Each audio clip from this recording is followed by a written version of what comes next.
इस वीडियो को शुरू करने से पहले हम हमारी दैनिक दिनचर्या में जाते हैं। कभी आपने बल्ब जलाने से पहले सोचा है कि इसकी लाइट कैसे बनी होगी?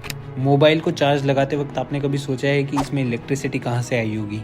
और इसके अलावा हम हॉटस्पॉट से वाईफाई कनेक्ट करके इंटरनेट यूज़ कर सकते हैं, ब्लूटूथ से गाने सुन सकते हैं और इतना ही नहीं, इलेक्ट्रिक मोटर्स का यूज़ कर रहे हैं, सोलर पैनल और वाइन टरबाइन जैसी चीज़ों से इलेक्ट्रिसिटी बना रहे हैं। कभी आपने सोचा है कि ये सारे इन्वेंशन किसने किए होंगे? और ये जानकर आपको बहुत हैरानी होगी कि ये सारे इन्वेंशन एक ही इंसान ने किए हैं और उस इंसान का नाम है निकोला टेस्ला। और अभी तो इनकी लिस्ट शुरू हुई है और आपको ये जानकर हैरानी होगी कि अल्बर्ट आइंस्टाइन दिन में 10 घंटे काम करते थे, थॉमस एडिसन दिन में 18 घंटे काम करते थे, लेकिन वहीं पे निकोला टेस्ला दिन में 20 से 22 घंटे काम किया करते थे। और एक बार तो निकोला टेस्ला 84 घंटे तक बिना खाए पिए बिना रेस्ट लिए लगातार अपनी लैब में काम करते रहे और उन्होंने एक पॉकेट साइज अर्थक्वेक मशीन बनाई थी जिससे आर्टिफिशियल अर्थक्वेक लाया जा सकता है। लेकिन इतनी इन्वेंशन करने से पहले जब उनका जन्म हुआ 10 जुलाई 1856 को, तो उनकी दाई माँ ने बोला ये लड़का अंधकार की निशानी है। लेकिन वहीं पे इनकी माँ ने इनको अपनी गोद में पकड़ा और बोला कि this child will be the child of light. Tesla के पिता चर्च में पादरी थे और उनकी माँ घर पे अपने बच्चों का ख्याल रखती थी। टेस्ला इनके चौथे बेटे थे। अपनी 3 बहनें और एक भाई के साथ टेस्ला ने अपना बचपन जिया। जब वो 5 साल के थे तब हॉर्स राइडिंग करते हुए उनके भाई डैन टेस्ला की एक्सीडेंट में डेथ हो गई। और टेस्ला कहते हैं कि इनके बड़े भाई की मौत के बाद इनके माइंड में उनकी यादें फ्लैश में रिपीट होती रहती है। जब टेस्ला 11वीं 12वीं क्लास में थे तब ये इंटीग्रेशन कैलकुलेशन को अपने दिमाग में ही सॉल्व कर लिया करते थे और इनके टीचर को लगता था कि कहीं ये चीटिंग तो नहीं कर रहा। और निकोला टेस्ला जब अपने कॉलेज में थे तो वो अपनी पढ़ाई के पीछे इतना पागल थे और दिन में केवल 2 घंटे सोया करते थे। जब टेस्ला सेकंड ईयर में आते हैं तो ये अपने पैसे जुगों में उड़ाने लग जाते हैं और वहीं पे सारा स्कॉलरशिप का पैसा उड़ा देते हैं। और थर्ड ईयर में आते आते वो अपनी पढ़ाई से इतना दूर हो जाते हैं कि वह अपनी ग्रेजुएशन में फेल हो जाते हैं। और इसी से पता लगता है कि टेस्ला ने कभी अपनी ग्रेजुएशन पूरी की ही नहीं। अपने इस फेलियर के बाद टेस्ला किसी कंपनी में क्राफ्टिंग की जॉब करने लग जाते हैं और वहां से जो भी पैसा आता है वो वापस से जुओं में उड़ा देते हैं। इसके बाद 1881 में टेस्ला अपनी जॉब बदलते हैं और टेलीग्राम कंपनी ज्वाइन कर लेते हैं। वहां पे उनकी मुलाकात होती है थॉमस एडिसन के दोस्त चार्ल्स बैचलर से और यहीं से कहानी की शुरुआत होती है और टेस्ला बनता है। इससे पहले मैं आपको बताना चाहूँगा दोस्तों, अगर आप फ्री में ई बुक्स पढ़ना चाहते हैं तो लिंक डिस्क्रिप्शन में, आप वहां जाकर सब्सक्राइब कर सकते हैं और फ्री में ई बुक्स पा सकते हैं। और अगर आपको खुद से बुक्स डाउनलोड करनी है तो आप मेरी वेबसाइट subook.in पर जा सकते हैं और वहां पर आपके मनपसंदीदा बुक डाउनलोड करके पढ़ सकते हैं। टेस्ला और चार्ल्स बैचलर्स की अब तक बहुत अच्छी दोस्ती हो चुकी थी, तो उन्होंने टेस्ला को एक लेटर दिया और कहा कि तुम ये लेटर ले जाके एडिसन को दे दो। जब टेस्ला ने ये लेटर ले जाकर एडिसन को दिया तो एडिसन को पता लगा कि निकोला टेस्ला में भी थॉमस एडिसन जैसा इनोवेटिव माइंड है। थॉमस एडिसन इन्वेंटर होने के साथ साथ ही बिजनेसमैन भी थे। उनके पास करंट में 14 कंपनियां थी। तो उसी वक्त थॉमस एडिसन ने निकोला टेस्ला को हायर कर लिया।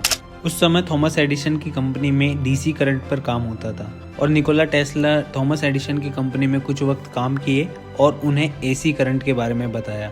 तो थॉमस एडिसन ने कहा कि तुम कंपनी के लिए खतरा हो, तुम कंपनी के काम पर ध्यान दो। अब डीसी करंट बेसिकली होता गया है कि सेम बैटरी से अगर तुम 10 मीटर दूरी पर एक बल्ब जलाते हो और दूसरा बल्ब 100 मीटर दूरी पर जलाते हो तो 100 मीटर दूरी पर बल्ब कम रोशनी देगा कंपेयर टू 10 मीटर दूरी के। अब निकोला टेस्ला उस वक्त कर रहे थे जॉब, तो उन्होंने सेम वैसा ही किया जैसा थॉमस एडिसन ने कहा कि अगर तुम डीसी करंट को बहुत अच्छे से मुझे बनाकर दोगे, डीसी डायनेमो पर बहुत अच्छे से काम करोगे, तो मैं तुम्हें $50,000 गिफ्ट में दूंगा। तो निकोला टेस्ला ने एक अच्छे से डीसी डायनेमो बनाकर प्रेजेंट किया, लेकिन वही देखकर थॉमस एडिसन ने कहा कि मैं तुम्हें इसका कोई $50,000 देने वाला नहीं हूँ, मैं बस मजाक कर रहा था। ये जानकर निकोला टेस्ला बहुत ही दुखी हुए और उन्होंने उसी वक्त जॉब छोड़ दी। उसके बाद वे छोटी जॉब करना शुरू कर दिए जिसमें उन्हें डेली बेसिस पर $2 मिलता था और नाइट के वक्त वह इन्वेंशन किया करते थे। और उन्होंने 1887 से 1888 तक 30 इन्वेंशन के पेटेंट अपने नाम करवा लिए थे। तभी American institute of electric engineers ने निकोला टेस्ला को स्पीच देने के लिए इनवाइट किया और इसी स्पीच के दौरान इनकी मुलाकात होती है जॉर्ज वेस्टिंगहाउस से। जॉर्ज उस समय के बहुत बड़े बिजनेसमैन हुआ करते थे। उन्होंने टेस्ला को $60,000 कैश में दिया और इसके अलावा 2,000 की सैलरी पर रख लिया, जो कि इस समय के लगभग $65,000 हुआ करते हैं। और निकोला टेस्ला उस वक्त जॉर्ज की कंपनी में ईसी करंट पर काम किया करते थे। अब थॉमस एडिसन को ये बात बिल्कुल भी पसंद नहीं आई और उन्होंने एक नया प्रोपेगेंडा चालू किया। उन्होंने कुत्तों और हाथी जैसे जानवरों को एसी करंट देकर मारना शुरू कर दिया ताकि लोगों के दिमाग में ये भय बने कि एसी करंट उनके लिए खतरनाक है। और यही नहीं, एक बार फांसी जाते हुए आदमी को चेयर पर बैठाकर शॉक देकर मार डाला ताकि लोगों के दिमाग में यह भय बने कि एसी करंट सबके लिए खतरनाक है और इससे दूर रिया जाए।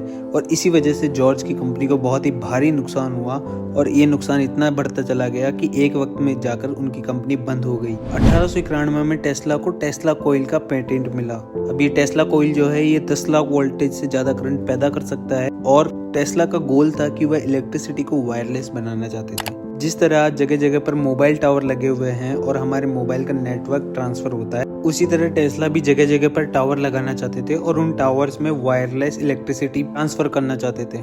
1893 में जब कोलंबिया के एक फेयर में निकोला टेस्ला अपने सभी इन्वेंशंस का ट्रायल दे रहे होते हैं तो टेस्ला पर नजर पड़ती है जेपी मॉर्गन की।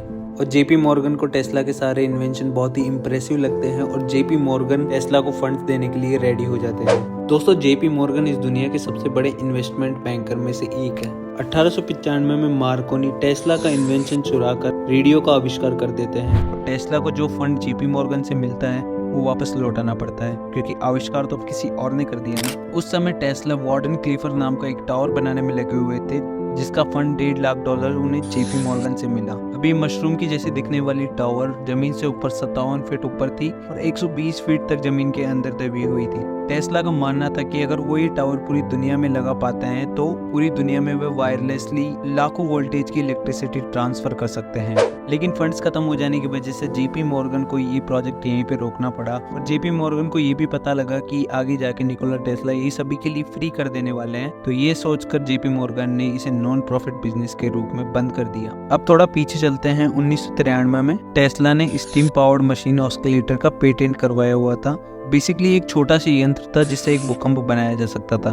जब टेस्ला अपनी लैब में इसे टेस्ट कर रहे थे तो उन्होंने देखा कि इस यंत्र को चलाने के बाद उनके आसपास की सारी चीजें जमीन पर गिरने लगी। और यही नहीं, जब उन्होंने खिड़की से बाहर झांक कर देखा तो उन्हें पता लगा कि उनके आसपास की बिल्डिंगें भी हिलने लगी और लोग बिल्डिंगों से निकलकर बाहर आने लग गए। और देखते ही देखते वहां पर पुलिस की गाड़ियां और एम्बुलेंस भी आ गई और पुलिस के आने से पहले टेस्ला ने इस यंत्र को हथौड़ा मारकर तोड़ दिया, कहीं इस यंत्र के चलते रहने की वजह से भूकंप इतना तेज ना हो जाए कि बिल्डिंगें नीचे गिरने लगे।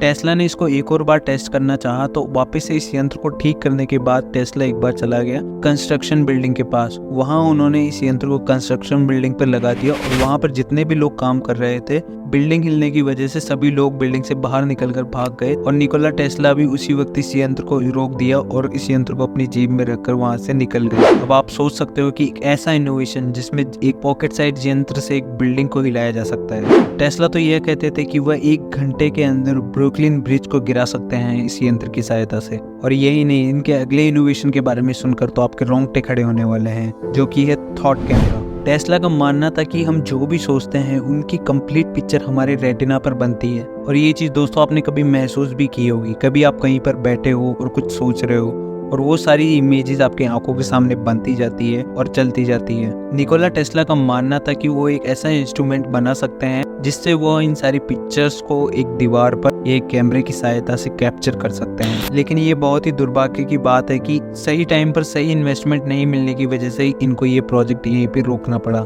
इसके बाद हम आते हैं 1907 में। टेस्ला ने नेवी मिलिट्री के लिए एक ऐसा इनोवेशन किया था जिसकी सहायता से केवल बटन दबाने पर समुद्र में सुनामी ला जा सकती है। एक बार आप इमेजिन करके देखो, इधर आपने बटन दबाया और उधर 2.5 लाख टन वाटर की एक सुनामी बनकर, वेव बनकर समुद्र में लहरा रही है। कितना गजब का और कितना पावरफुल इनोवेशन होगा। लेकिन फंडिंग नहीं मिलने की वजह से ये इनोवेशन आगे नहीं बढ़ पाए। अब आप सोच के देखो, टेस्ला के पास उस वक्त 308 पेटेंट थे और उस वक्त टेस्ला को अगर सही फंडिंग मिल जाती तो आज हम कहाँ होते। हमारे पास वायरलेस चार्जर होता, हमारे थॉट्स को लिखने के लिए हमें पेन कॉपी की जरूरत नहीं पड़ती, डायरेक्ट पिक्चर बनती। और टेस्ला के पास तो ऐसी ऐसी थ्योरीज थी कि वह बिना फ्यूल के एरोप्लेन उड़ाना चाहते थे। वह इस पृथ्वी पर जगह जगह पावर स्टेशंस लगाते जहां से वह वायरलेसली एरोप्लेन में इलेक्ट्रिसिटी ट्रांसफर कर सकते थे और इससे एरोप्लेन की स्पीड कई गुना ज्यादा बढ़ जाती। और आपको ये जानकर बहुत ही हैरानी होगी कि टेस्ला ऑलरेडी ही ये सब प्रेडिक्ट कर चुके थे जो हम आज कर रहे हैं, जैसे ऑडियो कॉल करना और वीडियो कॉल करना। अब हम पहुंच जाते हैं 1934 में।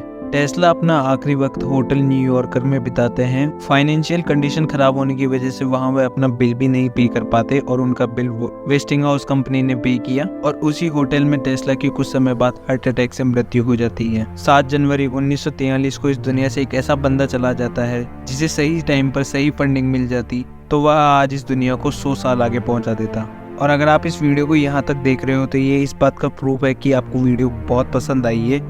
आप कमेंट करके ज़रूर बताएं कि आपको किस तरह के वीडियोस देखने हैं और अगर आप चैनल को सब्सक्राइब करते हैं तो इससे हमारा भी हौसला बढ़ेगा और हम भी आगे फ्यूचर में और इनोवेटिव वीडियोस लेके आएंगे। और हाँ, फ्री ई बुक्स का लिंक आपको डिस्क्रिप्शन में मिल जाएगा, डिस्क्रिप्शन चेक करना ना भूलें। और अगर आप मैनिफेस्टेशन के बारे में गहराई से जानना चाहते हैं तो आप स्क्रीन पे दिए हुए बॉक्स पर क्लिक कर सकते हैं और नेक्स्ट वीडियो पर आपका स्वागत है।